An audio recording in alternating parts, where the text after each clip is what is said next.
لله الذي أبدع الأمجاد والعظيم، والصلاة والسلام على من كان كريما وآله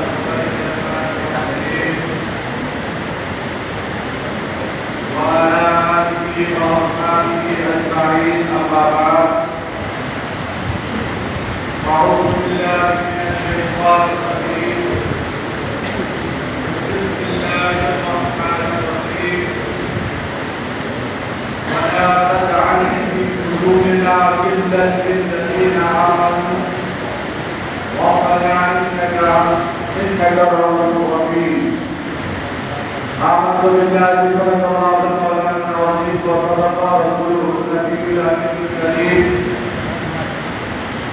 ونحن على ذلك لمن الشاهدين والشاكرين والحمد لله رب العالمين. آئیے سننے اور سنانے سے محترم قرآن ملکر مصطفیٰ جامع اکرم سمیع وسیع ہدایت نو بہار شفاعت کی شان اطاعت الکوثر شافع نصرت ساقی کوثر جناب محمد رسول اللہ صلی اللہ تعالی علیہ وسلم کی بارگاہ میں باقاعدہ غلامانہ درود و سلام کی عالی تلاوت پیش کریں اور پڑھنے والے حضرت اللہم صلی علی سیدنا و سیدنا مولانا محمد علیہ وسلم علیہ السلام علیہ یا حبیب یا رسول اللہ صلی اللہ تعالی علیہ وسلم. سرکار عالم حضرت امام احمد رضا اللہ فاضل بریلوی علیہ رحمۃ و رضوان ارشاد فرماتے ہیں کہ رام الفاظ ہے کیا ہونا ہے، رام الفاظ ہے کیا ہونا ہے، قوم افکار ہے کیا ہونا ہے، قوم افکار ہے کیا ہونا ہے، اور ہم سے بد کر وہی کرنا جس سے دوست بیزار ہے کیا ہونا ہے، دوست بیزار ہے کیا ہونا ہے. اب تن کی خبر کون لے ہے، اب تن کی خبر کون لے ہے، دل آزار ہے کیا ہونا ہے، دل آزار ہے کیا ہونا ہے.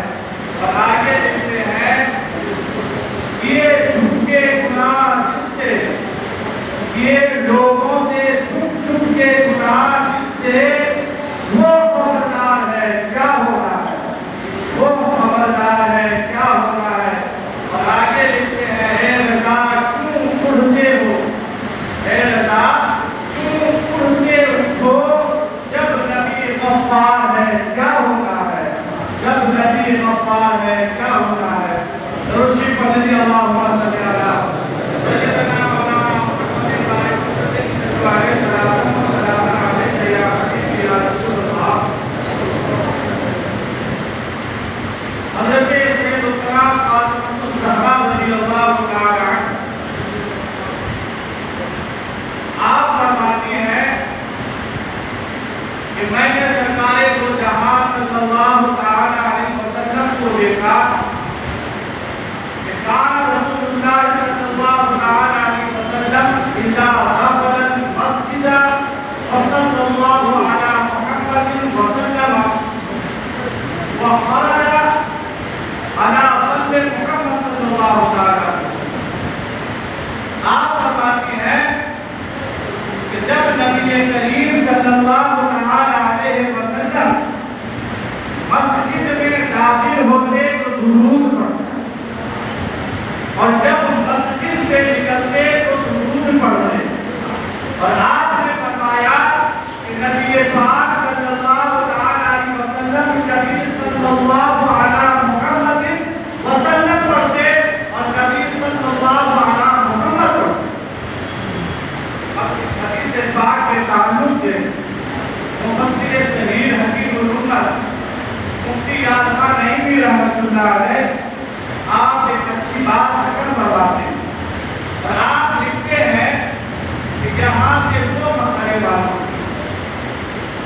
ایک تو یہ کہ جب آپ مسجد جاؤ تو درود پڑھو اور نکلو تو درود پڑھو. اور دوسرا کیا، ان کو جو ہے شفا شریف کے حوالے سے آپ نقل فرماتے ہیں کہ وہ یہ ہے کہ جب تمہارا گھر خالی ہو اور تم جب مسجد جاؤ تو نبی پاک پر درود پڑھو. اور نبی پاک صلی اللہ علیہ وسلم خود درود پڑھتے تھے. اور کیوں نہ ہو، آقا فرماتے ہیں کہ جس گھر میں کوئی نہیں ہوتا میں محمد رسول اللہ وہاں موجود ہوتا. تو اس بات کو یاد رکھتے ہیں کہ درود شریف پڑھنے کا ایک اپنی زندگی کا سیاحت بنا لیجیے، عادت بنا لیجیے. درود پڑھنے اللہ مولانا محمد بارک وسلم صلی اللہ علیہ وسلم علیہ یا حبیب یا رسول اللہ. در حقیقت جمعہ کے دن گاؤں کے تمام لوگ اپنے گناہوں مصروفیات کو بالائے طاقت رکھ کر مسجد میں اس لیے آتے ہیں کہ تاکہ اپنے اللہ تبارک و تعالی اور نبی مکرم صلی اللہ علیہ وسلم سے رشتے کو مضبوطی سے جوڑیں اور ساتھ ہی ساتھ اپنے مستقبل کے تابعداری کے حوالے سے وہ یہ سوچے کہ ہم کس راہ کے مسافر ہیں اور وہی یعنی کامیابی اور کامرانی کے دستور یہاں پر بیان کیے جاتے ہیں. تو بہرحال دنیا میں انسان اپنے جسم پر غور کرتا ہے، اپنے وجود کا فکر کرتا ہے. اگر انسان کو دنیاوی کوئی بیماری لاحق ہو جائے اس کی وہ تصور کرتا ہے. مثال کے طور پر اگر کسی کو کولیسٹرول کی شکار ہے تو ان کی حفاظتی تدبیر کرتا ہے، بلڈ پریشر ہے تو ان کی حفاظتی تدبیر کرتا ہے. یا پھر الگ دنیا کے جتنی بھی بیماریاں ہیں ان کے لیے ہم یہ احتیاطی تدابیر اپناتے ہیں. لیکن ایک ایسی بیماری ہے جن کو ظاہری بیماری نہیں بلکہ باطنی بیماری کہتے ہیں. دنیا کی بیماری کا عالم یہ ہے کہ اگر انسان صبر کرتا ہے تو بسا اوقات گناہوں کے معاف کرانے کا وہ ایک ذریعہ بھی ہے.